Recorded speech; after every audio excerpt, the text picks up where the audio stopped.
Blog Talk Radio. Aloha, everybody. This is Jennifer O'Neill, and I have my co-host with me today, Debbie. Hello, Debbie. Hello, everyone. Everybody should know you by now, so I'm not going to introduce you completely every time because I think that everybody's getting to know how this works. And today's topic we are kind of excited about. We're talking about successfully parenting your teens. And this is a topic that we haven't addressed before. I haven't addressed before, but I get a lot of questions on this because we both have teens. Well, actually, we both have kids in their teens and their 20s. And for me in particular, I have a lot of parents or families that come up to me a lot and say, I want what you have. Like, I want this relationship with my kids like you have. And they are just so dumbfounded at how well our family unit works and how well the teens fit into our family and how it gels and how it works. And I get a lot of questions on, why do you think that is? What type of parenting techniques? And we've had actually extensive conversations with even our children involved, explaining to other parents some of the things that have worked for us, what our kids think some of the things have worked for us, for them. And it's a learning process, but it's funny because, we all raise children from very small age to up till they're adults, and you're still parenting your children at that point, I'd imagine. And what happens is people always think that teens are the worst, but funny for me that I think I love the teens. Actually, I've loved every single stage that my kids have been in. Like, I haven't ever wished they were in another stage, but I love it. And people have such a hard time parenting their teens, and I find that really interesting because I actually tend to take in other teens. I swear, my kids, I've had family members send teens to me, and I've had a foster child that was a teen, and they all send them to me, and I never, ever seem to have the same problems that other people have. I've taken in many other teens, and I never have the same problems.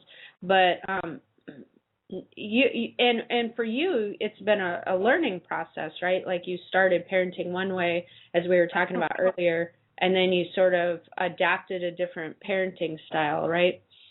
Yeah, and you know what that was me. When I had a transformation a couple of years ago, probably like 3 or 4 years ago now, and so when I changed myself and how I just operated, period, that transformed into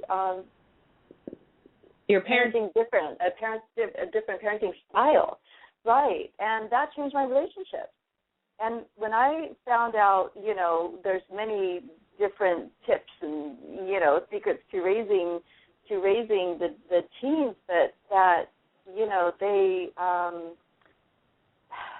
when I realized that they are on their own journey, and there's a time where I needed to step back and allow that to happen, that was huge for me as well. Oh, for us. That's really a good point and really, really important. And I think that we need to get into that topic pretty well. But I wanted to start a little bit earlier on, right before we get to that topic. Actually, it goes into that topic. It goes into that topic perfectly. One of the things that I noticed, and one of the things that I did, and I parented the way that I parented because I learned a lot from my dad, but one of the things that I always had in mind when my kids were little, when they were 2 and even 18 months, 2 years old, 5, 10, 15, whatever, was it was always in the back of my mind that I'm raising a little adult. That's excellent advice. And I don't think people get that. They think they're raising little children, and I always had the concept in my mind that all the things that I do with this child, as young as they are, it forms them as an adult. So it was always in my mind how I parented, how I, when I put them in timeout or how I taught them lessons. It was always in my mind how I was shaping them to become an adult. Always. That was never, ever left my mind. And so I think because of that in particular first step from when they were young, that began my parenting in a whole different level.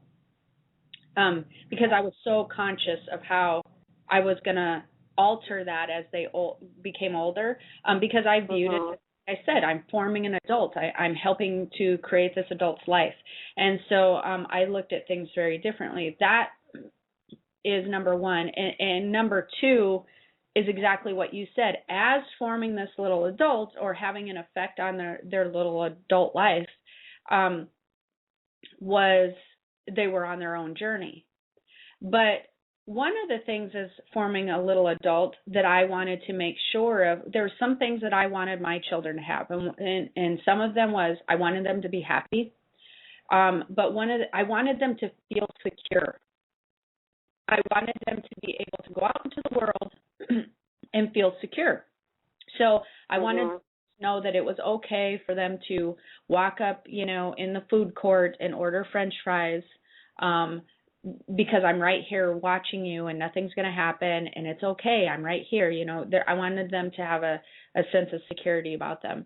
And I wanted them to be able to be good choice makers.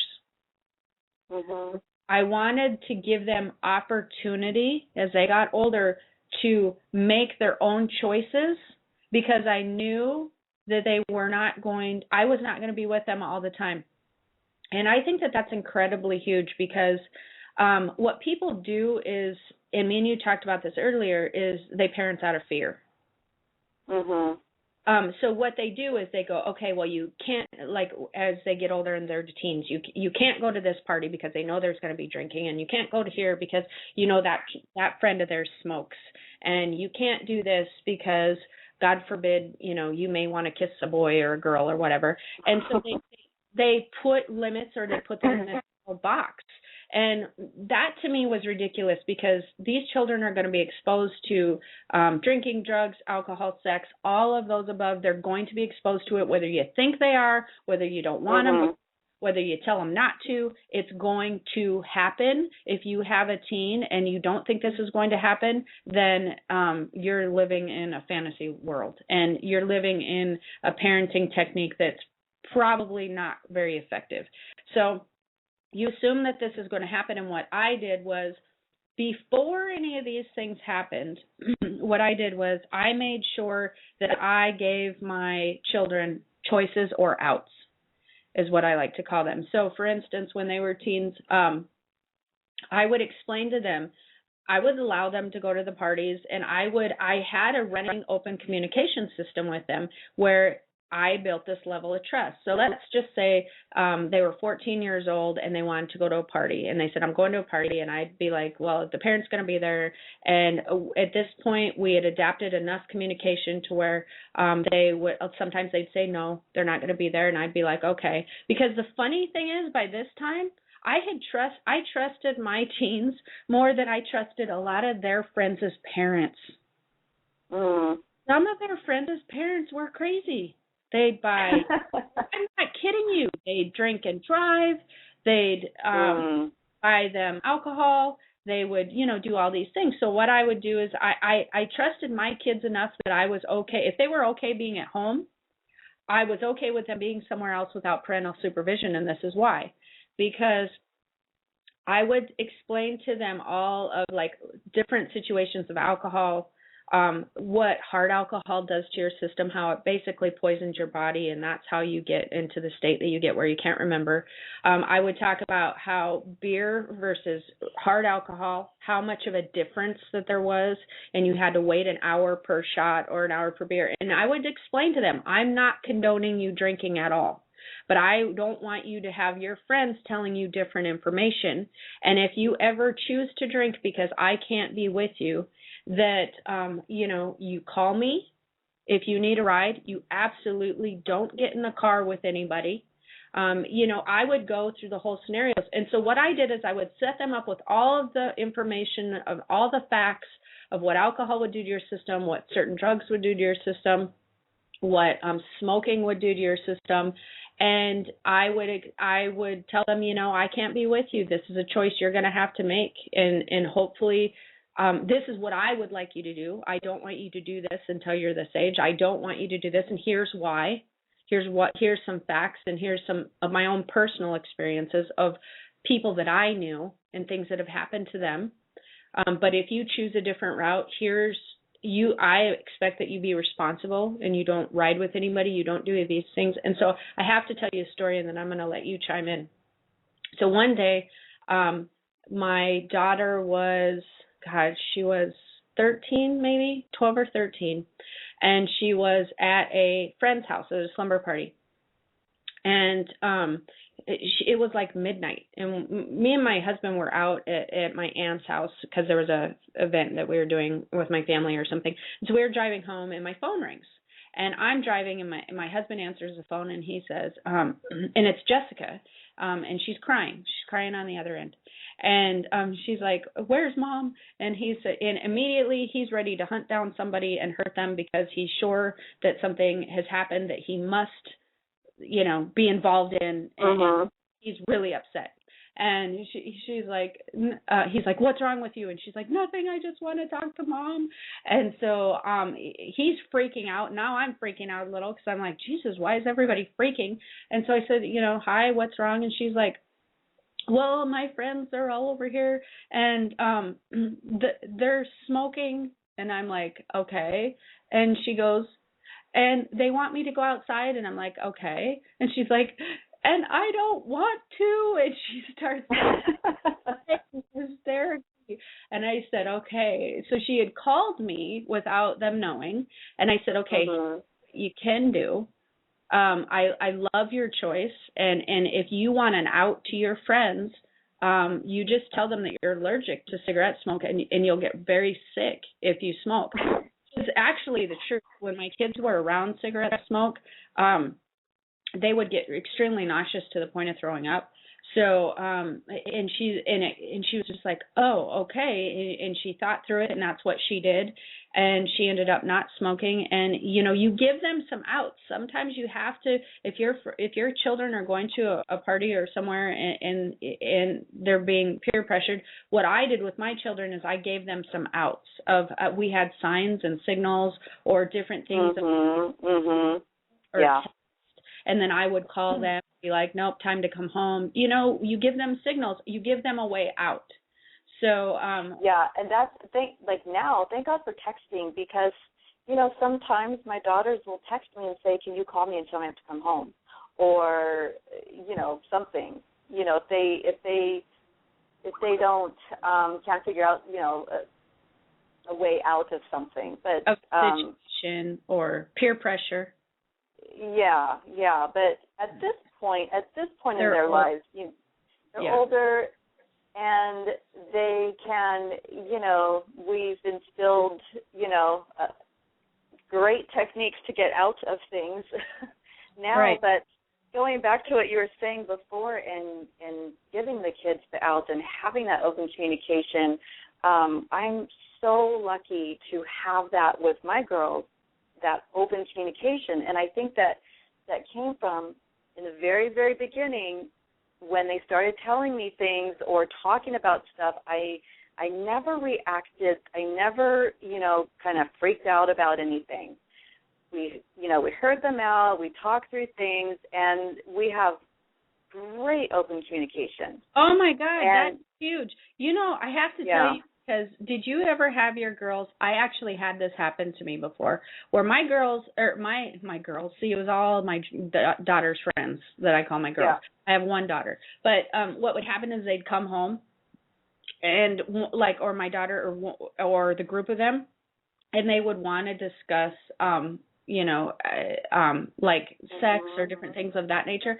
And they would say things to me that I'd be like, oh my God, don't freak out, don't freak out, don't freak out, because I wanted to make sure, in my own head, I'm just like, oh, don't do that, because I wanted to make sure that they were still comfortable asking me questions if they had issues and not just assuming, right? Mhm. Yeah. And and also going back, you talk about, parenting without fear. I used to parent that way. I used to parent like, well, what if she does this, or what if this happens, or what if, something happens here, and I was so overly protective over my girls that, of course, it was not good.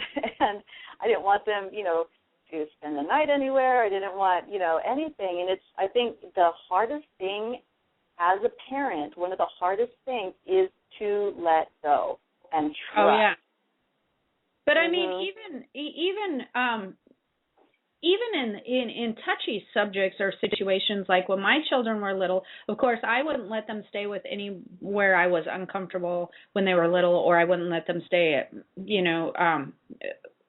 places that I didn't know the people or any of that. But, I did always talk to them about, other people being in their personal space and stuff like that. That was always that was something Absolutely. I was very concerned of them understanding. So we would go over that. But then at the same point, I wouldn't let them stay anywhere I was uncomfortable either, and like that we didn't have, good communications with our parents when they were little.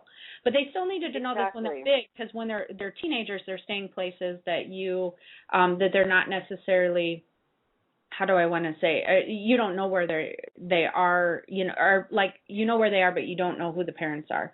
Mm-hmm. So, you just don't know teen parents as much as you know when they're little. And that's very, very true. And especially as the teens get, they drive, they have their own cars, we may never even meet the parents. We don't know these other parents. And at our home, we have an open door policy. Krista doesn't, or Nika, my girls, they do not have to ask, if anybody can come to the house. Yeah, because I pretty much know all of their friends. We did the same thing. We have curfew, and if you're going to stay the night here, you have to adhere to the curfew.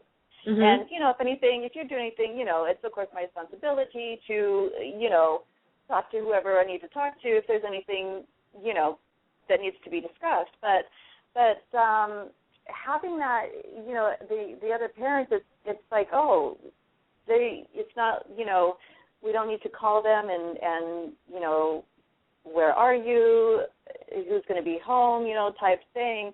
We have to, just kind of stepping back, because I have a 20-year-old and a 17-year-old. And so it's, it was hard for me to get to that stage of trusting of, mom, the parents are going to be home or whatever.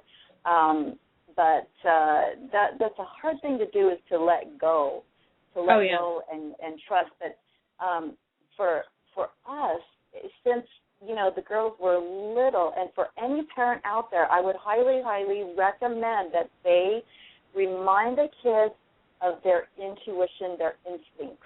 Oh, because if something doesn't feel right, that feeling you get. I've had girls, 16 years old, just last year, they said, what's intuition?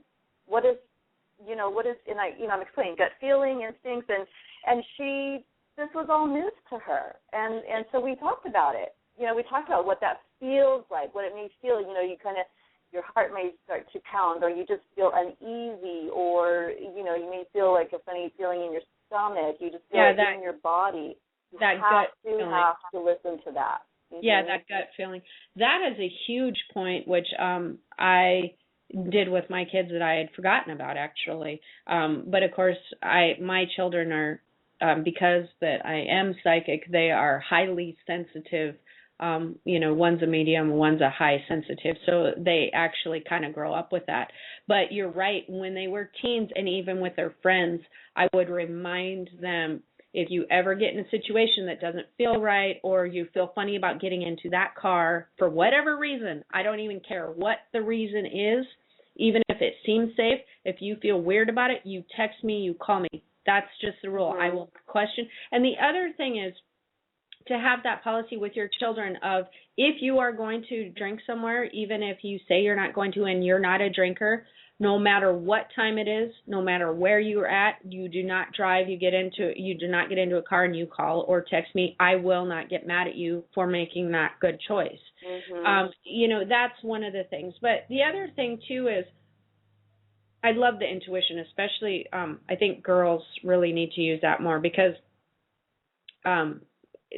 sometimes they get in situations with dating or guys or, boyfriends or whatever, that I really have taught a lot of young teen girls to really pay attention to that intuition when it comes to going on dates or putting themselves on one-on-one situations with boyfriends. That's huge, huge for that. But one of the things that I think that people don't realize with teens is, especially when they're 16 or 17, they're going to be legally out of the house and responsible for themselves in 1 to 2 years, period. There is no way to shift or change that. And I cannot believe the amount of 16-year-olds or 17-year-olds that I have seen that are not even remotely prepared to live on their own when they're 18, but they do, because they want to get the heck out of the house so that they can have their own life and make their own decisions and make their own choices and not feel like they're being regulated so hard. And so that's another thing that I think that parents forget and don't acknowledge, that in 1 to 2 years, this child in 1 to 2 years has to have enough. For me, I wanted them to have enough choice-making experience under their belt, enough confidence in themselves under their belt to be a productive adult and be able to live on their own if that's what they choose to do at 18. At 18, a lot of kids move away to college. And at 18, I've seen a lot of my friends go crazy. Most of the kids that went to my high school when I was younger, when we became 18, I had more freedom and more of an open communication with my dad. And so I felt like a pretty good adult by the time I was 18. Nothing was like, drinking, parties, I had been around it, made good choices and bad choices, whatever. And the girls who I knew that were very repressed or guarded, and you can't go here, you can't go there, they were crazy in college. They drank themselves silly. They got in promiscuous situations. They acted like they had been caged for a long time, and I never wanted my kids to be like that. I wanted them to be more, I guess, it wasn't. I think you get yourself into a situation where you're setting yourself up for trouble if you don't talk to them about things that become alluring to them. Alcohol or drugs or any of those things, because all the other. Exactly, because now, with everything that's on TV, it's just, it's almost like it's desensitized. These things, right. Sex, drugs, alcohol, it's almost like desensitized because it's so prevalent on television, everything they watch and everything. So as parents, we have to communicate, we have to communicate these things and have the outs, as you say, listen to, your instincts and just, raise them, like you say, that 18, man, that comes so fast. So we need, we'd be doing a disservice if we're not, preparing them and making, choices. And, they're going to make mistakes. And one of my dear friends had said, at least, they make mistakes in your own home, so you can pick them back up, dust them off, and it's just it doesn't have to be such a bumpy road as people make it think that it is. Exactly. Yeah. Like, oh my God, like almost some people think teens is just dark ages, and it's really not. It's really not. We have to communicate with our teens. I think that that's a very good point. It doesn't have to be as difficult as people make it. And where they make it difficult is because they want to control the choice making. and they want none of their children to do drugs, alcohol, or have sex or smoke or anything until they're like in their 20s or 20. Okay, great. I didn't either. Nobody does. But it's very unrealistic, because let's face it, most of the parents that want that for the children didn't do that either. Most of those parents did things in high school and made mistakes and learned and whatever. Now, my children, what I did with them when they turned 16, but it was similar to how I was parented, and I do not recommend this for everybody, absolutely not, but with my kids it worked because we had already established a boundary system, and my kids were already showing pretty good responsibility and good choice making by this point. But when they turned 16, I decided to not give them a curfew. And the reason I did that is because I knew they were 2 years from moving out, and I wanted them to be more responsible with their choices, but I also wanted them to notice that not all this really cool stuff happens after you think, because that seemed to be an argument with a lot of parents and teens about why can't I stay out till 2? Why can't I stay out till 3? Whatever, you know. And they seem to think like this whole nightlife thing happens when they're at home at curfew at midnight, which is hilarious. So the first night that I had let my daughter go out, she'd turned 16, and my rule was you check in every hour on the hour, period, past a certain time. I think it was like 11 or whatever. You let me know where you're going. If you change any places that you're going, you know, if you're saying you're going to one person's house and you go somewhere else, you let me know. You also, if I call you for any reason and you do not pick up your cell phone, that's instant revocation of having no curfew. Like if I were to call them and they didn't pick up, done. Now you have a curfew. That's it, period. And there was no moving on that. Like, I'm not even kidding. I need to be able to get a hold of you. You check in with me. You let me know where you're at. And it was hilarious because the first night that she did not have a curfew, she was home at 10. And but I was laughing because I was sick to my stomach when she left the house. I was just like, oh my God, I don't think I can do this. Felt like I was going to throw up, but I was trying to allow her to start making choices. And she walked in the door at 10, and I thought she came back to get something, and no, she was in for the night. I'm like, what are you doing? And she said, well, nothing's going on, and everybody had to go home at 10. And I was like, inside I was like, yes, I was so happy. Yeah. So that's another thing, you know, curfews, and that's another thing of every household, every home has their own set of rules. Mm-hmm. And you know, what works for someone else may not work for another family, and that's, you know, parents should not judge other parents for making certain choices. Oh, people thought that I still do. If I tell them that my kids stopped having a curfew at 16, they just are dumbfounded. But I always knew where they were.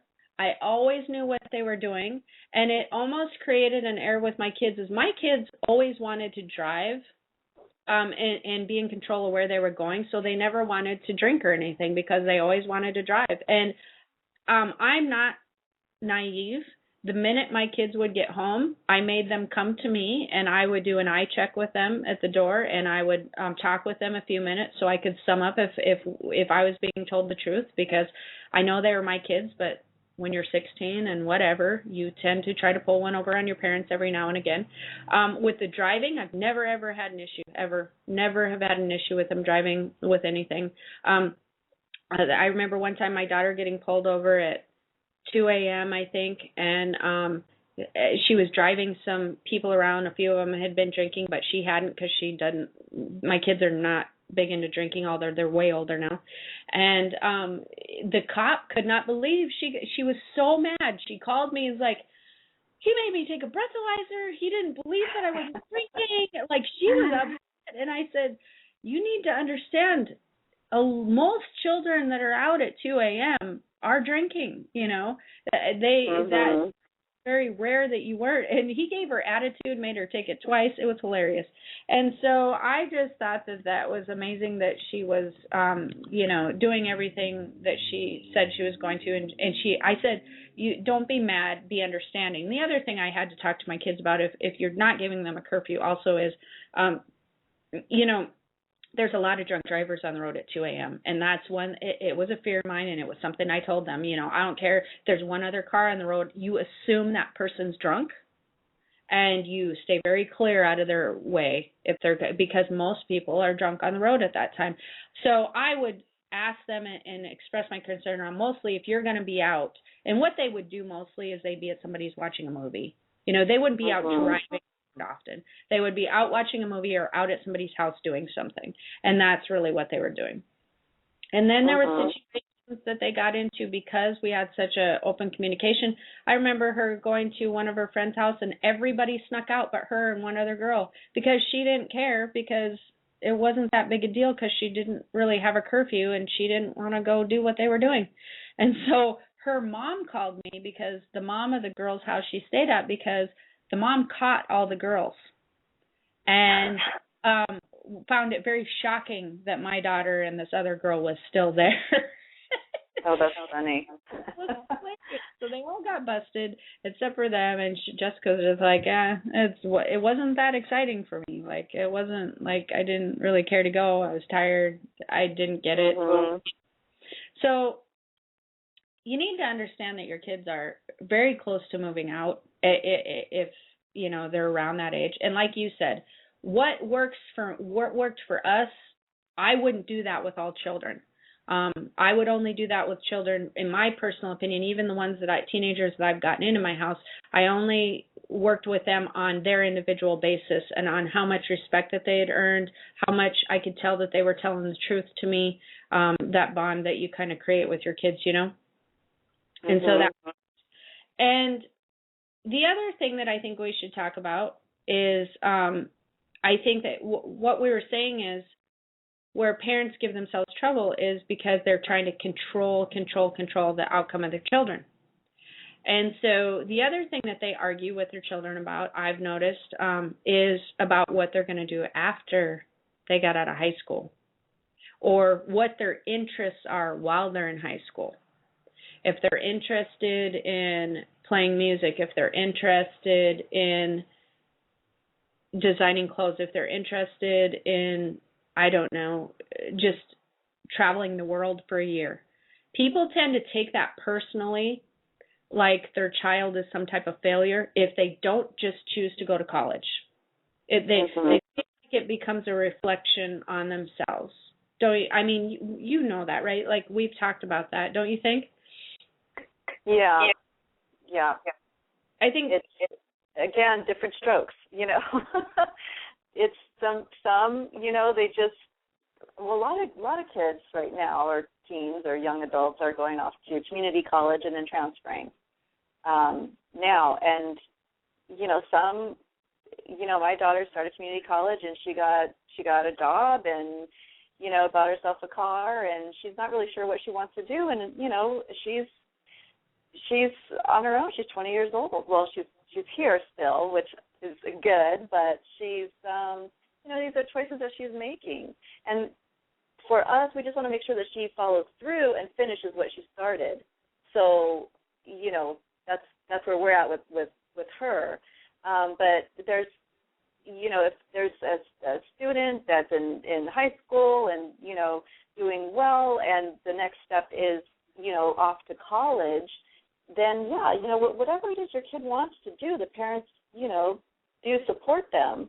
But if they decide, you know what, I'm not sure what I want to do, and I'm just going to, you know, community college and work for a while, that's fine as well. That's well, great. You said something that I think was important is you just wanted to see her happy. And right now, her finding herself, you're noticing she's happy right now. She's figuring out the things that she likes to do, because like we were talking about, I think it's very unrealistic for 18-year-olds to know what they want to do for the rest of their life. I really, really do. Because most people go to do something at 18 and they end up doing something else when they're 40 or 30 or something. So you were, you know, and you notice that she's happy, right? Like, she's she's figuring her stuff out, and you're giving her a little bit of time to kind of figure out what she wants to do. And she's paying for her car, and she's being respectful and responsible, and you have a really good relationship. She has no responsibilities, no children. No, You know, well, that's amazing. All those things are amazing. And do you feel that people judge you because of that? No, I don't feel that.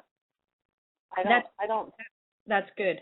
And I love that you don't seem like you care, and that it's not a reflection of who you are, because I know from talking to you, and I think it comes across on here, that you think she's amazing and spectacular, and you think the world of her, and that is, and that she's successful in your eyes because she's happy, and that she'll figure out her own way given time. And I think that that's amazing as a parent, because I think that that's really, really hard for people to take that stance that you've taken. And I love it that you do that. And your other daughter, does she know what she wants to do? She is out of here. No. She says, I'm out of here. She wants to go up to Santa Barbara. And, you know, right now she doesn't know what she wants to do. Well, actually, let me take that back. She's thinking right now she wants to be an event planner. So having the background of photography that I have and shooting, you know, several weddings, I put her in touch with certain event planners to see, you know, what she needs, what can she do, and things like that. So she kind of has an idea of what she wants to do, and being extremely the social person that she is, I think that would be a great fit for her. And, you know, same thing, though. She wants to do community college, but she wants to do it up in Santa Barbara for some reason. And you know, she's she sounds like your little explorer. Me and you are very alike. Yeah. My older wants to be, she just graduated from as a fashion designer from design school, and she likes to be near us. My younger one, he's out. He's like, see ya. I got to go travel the world. I'm going to Thailand. I'm going to Brazil. I'm going to do all these things, right? Yeah. And you're in a similar situation as I am. And yes, I have to that story because this is another thing. All that me and my husband has ever wanted for our children, we've raised them to do this, which I'm glad we have. Otherwise, I guess that would have made me a hypocrite, being that I've written all those books. But one of the things that I've always wanted for my children is I wanted them to figure out what it is that they love, and I want them to do that. And I think that that's one of the most important gifts that you can give your kids ever, is to help them figure out what it is they love.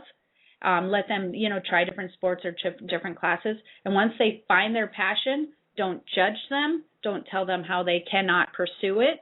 Don't tell them how much money they cannot make at it.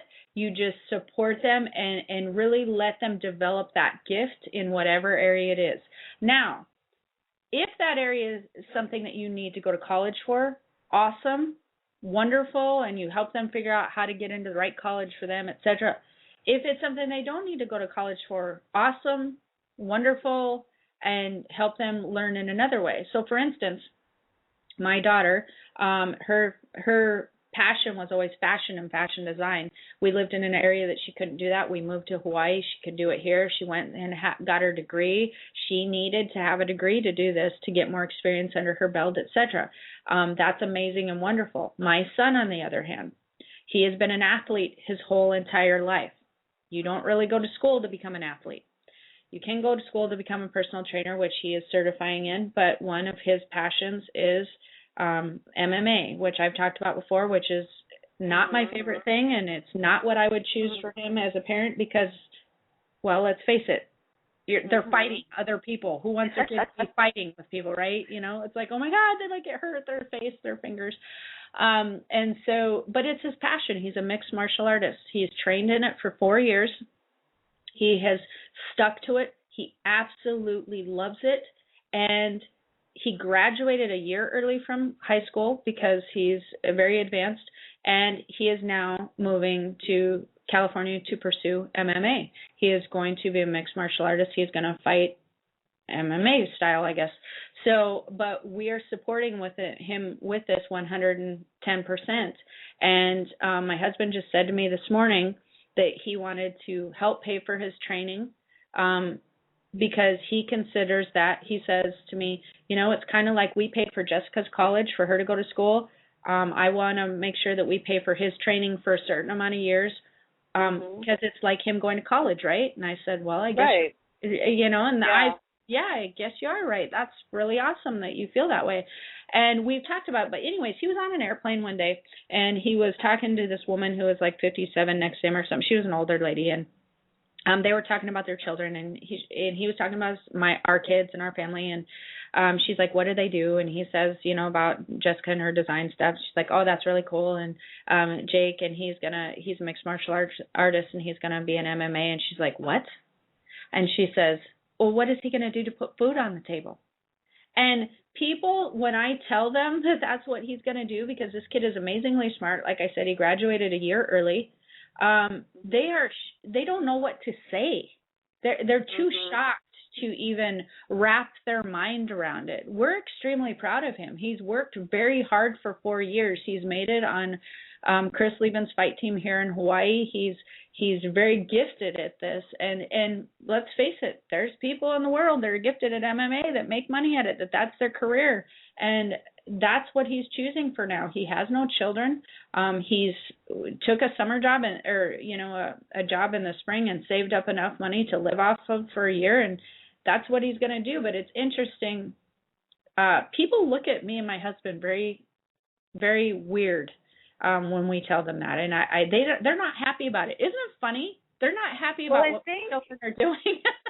Well, and that's their own problem for one, but I think that it's because MMA, UFC is still kind of new to some people, and so they're not really, they don't understand this can be a career. It can be a career. So, and I mean, good for your son for pursuing that dream. Good for you guys for supporting that. And not everything, requires a degree. And as your husband said, you had to help your daughter in college, and now your son for his training. This is like, hands-on training. And this day and age, there's several things that you can do that, either require hands-on training or, trade school. There's just so many things. There's so many options and opportunities for people these days. Right. They train. Teens and adults. Yeah, and they train, like even the kids that go into the Olympics, they train for many, many hours. They don't necessarily go to college. And, if anybody knew my son, he trains a ridiculous amount of time during the day. And that's what he's going to continue to do. And, people just, the point I think of this too is, support your children in their passion. Don't judge them for what their passion is. I think that that's one of the worst mistakes you can make with your teens. I think that's how you can shut part of who they are down, because your passion comes within your soul. It comes within your heart. It comes with a desire that is so strong in your soul. And if you nourish that, if you nourish that in your children, if you nourish that in yourself, what happens is everything starts to sync up. You start to vibrate at a very high level. Like I said, you're at a 7, 8, 9. As you begin to vibrate on a very high level, law of attraction kicks in. Money is easier. Life becomes easier. Your health is so good when you follow your passion. Like happiness, and it's all just syncs up very nicely. But one of the mistakes that people do in their own life and do with their children is they shut people down, judge them for what their passion is, and well, you can't make money at that, and how are you going to support your family at this, and what are you going to do with that? And, they tell them all these ways that they can't, so people become discouraged and think that they can't do it, or that they're going to make everybody else unhappy and displease them by doing it, so they shut their own passion down. And what happens is it becomes like a wilted flower. Your soul begins to wilt. You're not nourishing your soul anymore. And when that happens and you go into jobs that you hate and whatever, your health becomes affected, your happiness becomes affected, high blood pressure, depression, all these things manifest in a physical manner. And so I think that that's very harmful for you to do with your teens, and for you as a parent, as an adult. And many parents can probably look back in their own life and see where that has potentially happened to them. Did you know you wanted to be a photographer? Like, how did your parents, with your teenage years and how you became who you were, How did that unfold for you? Yeah, I always knew I wanted to be a photographer. Going way back, my brother and I, when we were young, he had one of those Kodak instant cameras that you stick the flash bulbs on top of it. Oh, that's and awesome. He didn't know. Yeah, he didn't know how to use it, so he threw it in the trash. And I was going on a whale watching trip with my class, and I remembered he had thrown his camera in the trash, so I took it out of the trash, took it on the whale watching trip, got some great pictures, and that is what fueled my passion, my desire. And, throughout the years, I was supported by, parents got me a camera, and it just kind of took off. It took off from there. They were very supportive of you. Mm-hmm. Your parents. Mhm. Okay, that's really amazing and awesome. I have been professionally reading as a psychic. My parents, or my mother mostly, had expected me to go to college when I was at a very young age, and I couldn't go to college for anything I was interested in, and that's where I formed my opinion of college, my personal opinion, where college isn't for everybody. And, I still have student loans from college that for something I don't use even remotely. It was not any of my interest. And so you can imagine when I started becoming a psychic and even a writer, the people look at me like they just people I've known like my whole life, and some of my even distant family members are just like, they don't think it's a real job. They're like, yeah, that's not like, I mean, what? No, but what do you do? I'm like, no, but this is what I do. Like, this is, they don't really get it, and so it's kind of interesting to me. But I think even again, jobs, what we do, our careers, that's all changing. It is changing, and it's changing in the future. And it's a lot in the future. I've been doing some talks on that, and we really should probably do a show on that, because what used to be the way that jobs were structured and the way that the world worked as far as income is not going to be the same in the future. And I psychically see many things changing on how people bring about income. And so they need to adapt to a different way, in a more creative way. It's not going to be corporate. It's not going to be structured so much anymore. It's going to go to a different way. If you depend on corporate and structure, I think that anybody who depends on that area for their work is going to be getting laid off a lot. I think that they're going to find a hard time getting jobs. I think that they're going to be cutting salaries. I think that they're going to be cutting benefits. I think that they're really going to make those work camps. And so if you don't want to be subjected to a work camp, I think that you're going to have to adapt to a different lifestyle. And I think, to tell you the truth, I don't think that's a lot of anybody's passion to work in that type of corporate cubicle stuff. So I think it's really forcing people out of their box to find out what it is that their true love is, what it is that their passion is. But one other thing that I want to address before we go is, and I don't know what your opinion is on this, so it'll be interesting. The other thing that I used to work in a dentist office many, many years ago. While I was doing readings, I'd work as a dental assistant, and it was hilarious. For some reason, you must have a talk to me sticker on your forehead, because everybody would come in during their sessions and tell me everything about their families. It was like, I was thinking, you don't even know me. Like, this is strange, but okay. So anyways, one of the times that they would talk the most and be most upset is school shopping. When they would have to go before school to help their children pick out clothes, that would make people crazy. They would be like, and my kid tried to pick out this outfit and that outfit. And it was shocking to me how much that bugged parents. And for me in particular, because I remember when I was younger, my mother always wanted me to dress. She only would buy me things that she liked. So if there was anything that I liked and my style was very different from hers, I had to get a job and buy my own clothes, and so that's what I did. And I noticed these parents arguing with their children, and then all over haircuts and hair color, and same with that happened to me when I was younger. And they don't allow. One of the easiest ways that that children, teens have to be individual or to have a personality or to have that come through because they're structured by so many rules at school and by parents and that is through their dress and through their haircuts and the way that they style themselves. They have control over that. And so they become very creative and their personality comes out in their styles. And parents hate that and they want to shut it down and they don't want their kid to have creativity. They want them to be dressed the way that they're comfortable with them dressing. Now, I don't think that they should go out of the house, wearing bikinis or anything, but, what's your opinion on that? Well, I don't think that ever really goes away. I think that yes, absolutely, me being an artist myself and being extremely creative, it's we give creative freedom to our girls as well. But yeah, there's certain things, even now, I'll say, babe, can you maybe button one more button on your top, or something, because I think that is always going to be, as far as buying the clothes, at this age, they're probably buying their own. I don't buy their clothes anymore, or it's just, Mom, I'm going shopping, can I have some clothing allowance? Right. But going back, it was a struggle,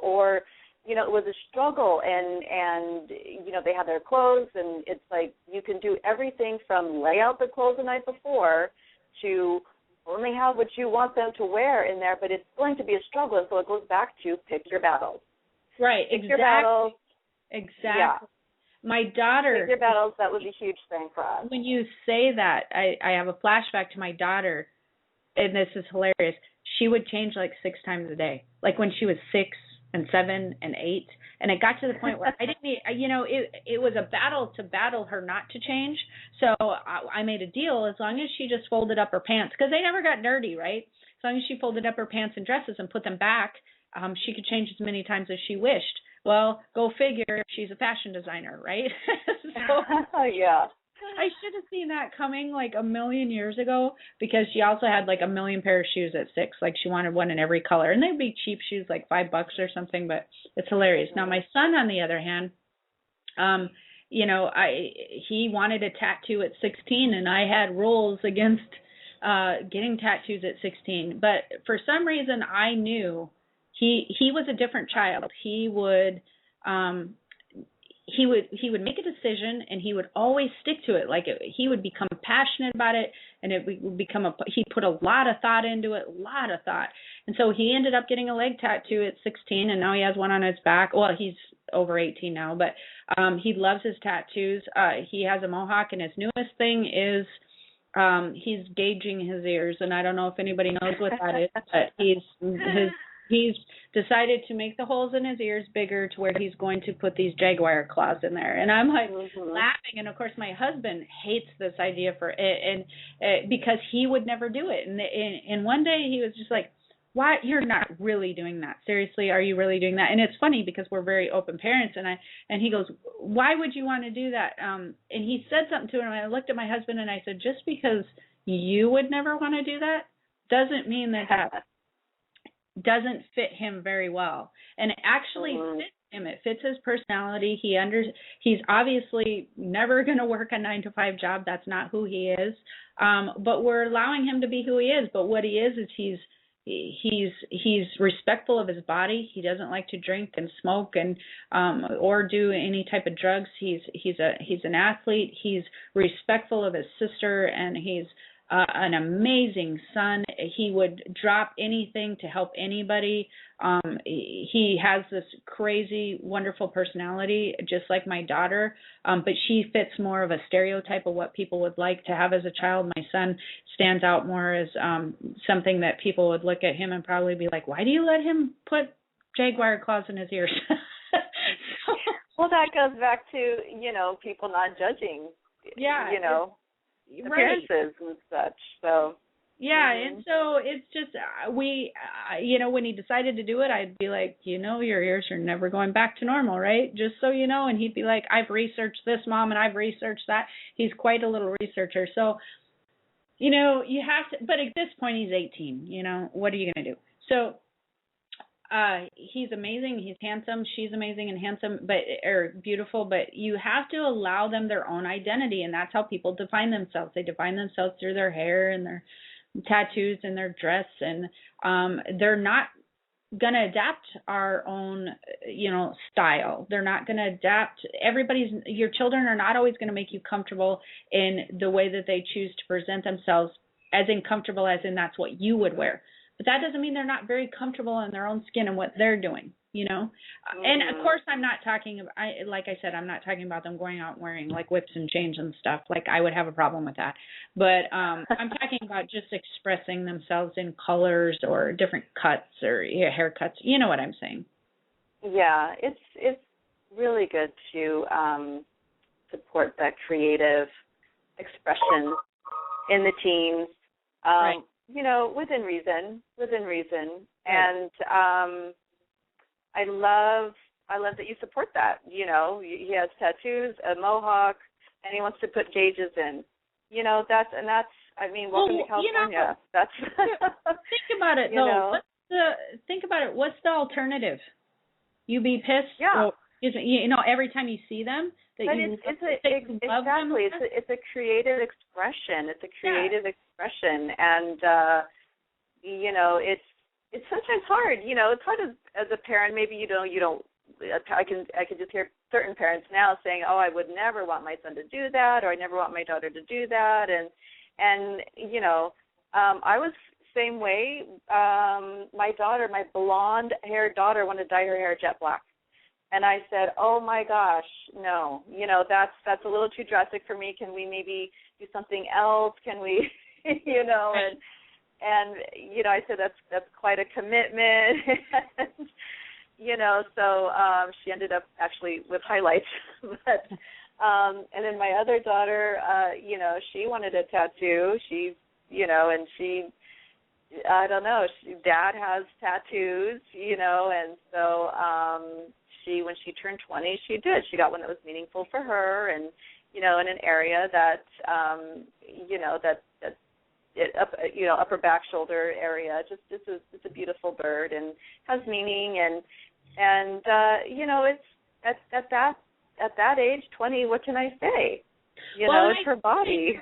You've made some good points. Pick your battles. You've said that a couple times. Pick your battles. And I think that if we can end on anything, that's a good note to end on, is to pick your battles. Don't parent with fear is huge. Don't parent with fear, because you will push them to what you're fearing is going to happen. I guarantee it. And to pick your battles, because even if your daughter had done her hair jet black, the thing is, I don't love my kid any less. What is important to me is that they're respectful of us, that we're respectful of them, that we have a good relationship, that they're happy, that the family unit gels really nicely, that they have a goal. Like my big thing with my son was, and we had this discussion about college, because he was going to go to college. He decided he wanted to do MMA. My big thing with him was, if you're not going to go to college, I want you to have a goal of something you're pursuing, and I want you to pursue it with all your might. Whatever it is, I'll support you in it. I don't care what it is, but it must be something. So for me, my personal things are that they're happy, that they're respectful, that they don't lie to me, that we have a good communication, and that they're pursuing something, not just sitting on the couch, but they're pursuing something in their life that's meaningful to them. And as long as they're pursuing it 110%, I'm good. I don't care what your dress is or your hair is. I don't care about any of that stuff. As long as you're happy and we're all getting along good. And how about you? What's important to you? I'm hearing parents who have kids who are just turning 13, 14, 15. And I always tell them, do not take anything personally. You're going to think you have a completely different person living with you, but they are just, they're growing up, they're spreading their wings. Do not take anything personally and disengage. You cannot yell, you cannot argue with them. You have to disengage. When it's calm, then, get back to communicating and listen. And I asked my daughter this morning, I said, if you had something to tell other parents, what would it be? And she said that parents listen to the teenagers. Listen. So listen, just yeah, listen. That's huge. That's actually what my son had said when we were talking to the last person, and he said, my parents have always listened to me. Like, and we didn't just listen though. We listened as in we let his voice have some weight to it, you know? Exactly. If they want to be heard. They just want to be heard, and and we can do that after we disengage. Everybody, if there's arguing, disengage, let it calm down, then get back to communicating. You have to keep communication open. And if there's like any major problems, then get some outside help. Right. If that doesn't work for the family. Right. And so I think that we've made some very good points and a lot of stuff that people can start with for sure. Definitely check out Debbie's website. It's ilovebloomies.com. And you can add her to your Facebook or Twitter. I know that you do a lot of Twitter. Well, you do a lot of both. I did a poll. I have to say it's really interesting. I did a poll with my Twitter and my Facebook people of what do you like better, Twitter or Facebook. All my Facebook people said Facebook, and all my Twitter people said Twitter. It was like really. I've noticed that they're two totally different groups of people, and they don't tend to cross over much. And that's probably good, or they would never have time for anything else, right? So yeah. Definitely check out Debbie's Twitter and Facebook. She does a lot of cool posts, and I believe you do some little cool photos with messages, on one of them or both of them. Do you do them on one or both? Yeah, that's Zenatona, the Zenatona site as well. But everything is all interchangeable, so it can be found on any of the websites. Okay, the Zenatona.com? Yes. And if you would like any more information on me or listen to more radio shows or information on my books, we have a free one today, or I have a free one today again. It just happens to land on our radio shows. I actually don't plan that. So Keys to the Spirit World is free on Amazon right now. You just can type in my name or Keys to the Spirit World, and you can get that. And if you want any more information, you can go to HawaiiHealings.com. And until next time, we will see you later. All right, aloha. All righty. All right, take care. Bye. Bye-bye. Ryan Seacrest here. When you have a busy schedule, it's important to maximize your downtime. One of the best ways to do that is by going to ChumbaCasino.com. Chumba Casino has all your favorite social casino games like spin slots, bingo, and solitaire that you can play for free for a chance to redeem some serious prizes. So hop on to ChumbaCasino.com now and live the Chumba life. Sponsored by Chumba Casino. No purchase necessary. VGW Group. Void where prohibited by law. 18 plus. Terms and conditions apply. Top reasons your career wants you to move to Ohio. So many amazing growth opportunities, high-paying jobs in technology, advanced manufacturing, engineering, life sciences, and more. You'll soar to new heights, just like the Wright brothers, John Glenn, even Neil Armstrong. Their careers all took off in Ohio, and yours can too. A job that can take you further, and a place you can't wait to come home to. Have it all in the heart of it all. Launch your search at callohiohome.com.